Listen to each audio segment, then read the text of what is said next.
After infidelity and betrayal, it is extremely easy to want to become the enactor of justice against the person who cheated on you.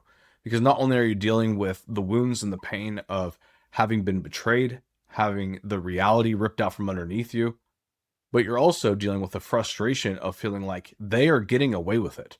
And so many people tell me that they were planning on leaving someone, but then they cheated, and now they're not leaving. And one of the reasons why they kind of eventually get around to saying for why they're staying is that they don't want that person to get away with it. It's like, maybe if I can stay and limit them to just me while I make their life a living hell, maybe somehow things will balance out and they'll finally get what they deserve. But at what cost? Like, think about saying that I was going to leave this person, but I'm going to stay with them just to make them suffer. There is absolutely zero way that you can do that without suffering yourself. And it's kind of a weird thing to think through, but imagine you could quantify the amount of suffering. Would you rather have the person who cheated on you suffer at, say, 50% capacity while you're suffering at 70% capacity? Or would you rather get your suffering down to a 10% and their suffering is at a 0%? Like, which is more important to you? Because either way, they're going to suffer less. That's almost unavoidable. Being the victim of infidelity is 99.99% of the time always going to be harder for the person who got cheated on than the person who did the cheating. And so once you accept that fact, I'm curious whether you think it makes more sense to prioritize limiting your own suffering or maximizing theirs. Because a lot of people get stuck here.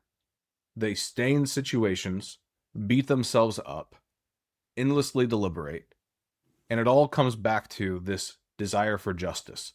Because there is no justice here. And it makes me think of a lot of the Psalms in the Bible talk about crying out for justice to the Lord. It's like, where is justice in this land? Or in the book of Ecclesiastes, it talks about how I have looked throughout this earth and I see many cases of rulers ruling with unjust ruling. And it feels like that level of, like, a biblical level of justice not being enacted. That's why you often see comments on videos talking about the devastating impact of betrayal, saying this should be illegal. These people should go to jail. Is there any way that we can sue?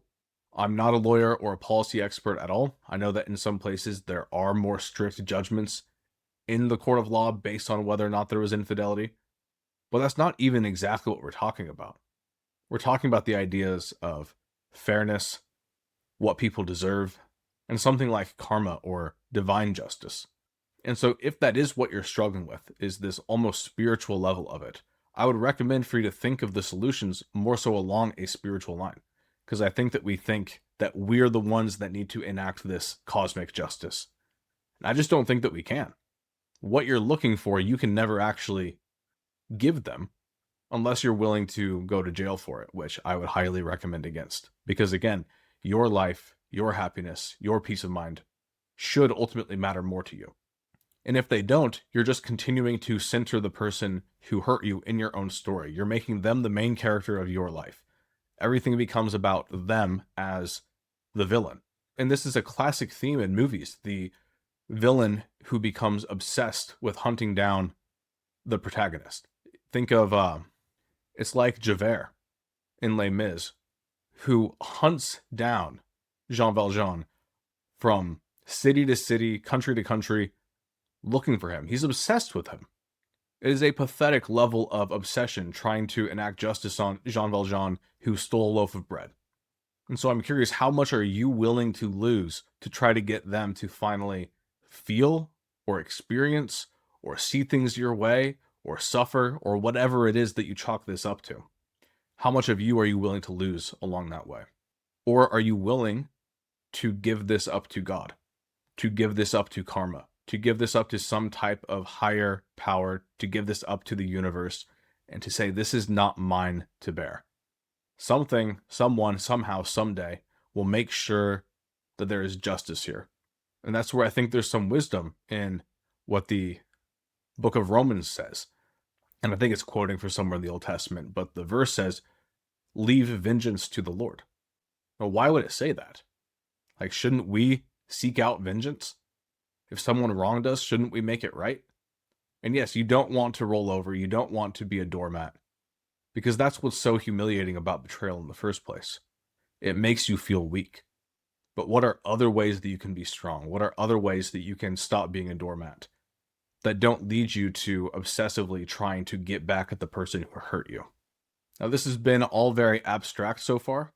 If you are in a relationship with someone and you are trying to reconcile with them, you're trying to do the repair work, this doesn't even bring in the picture of, is forgiveness a part of the equation? It doesn't even bring in, what does accountability look like? It doesn't bring in the fact that they should understand your pain and you should have the ability to be able to tell them exactly what it was that you did to them. They should have to take that to some extent. But where I see this come up the most is people who are actually planning on leaving, but they're unable to get that final foot out of the door because they think they have to keep them in their life to be the one to make sure that they get what they deserve. Let them go. Trust that something else will take care of them. You focus on taking care of you.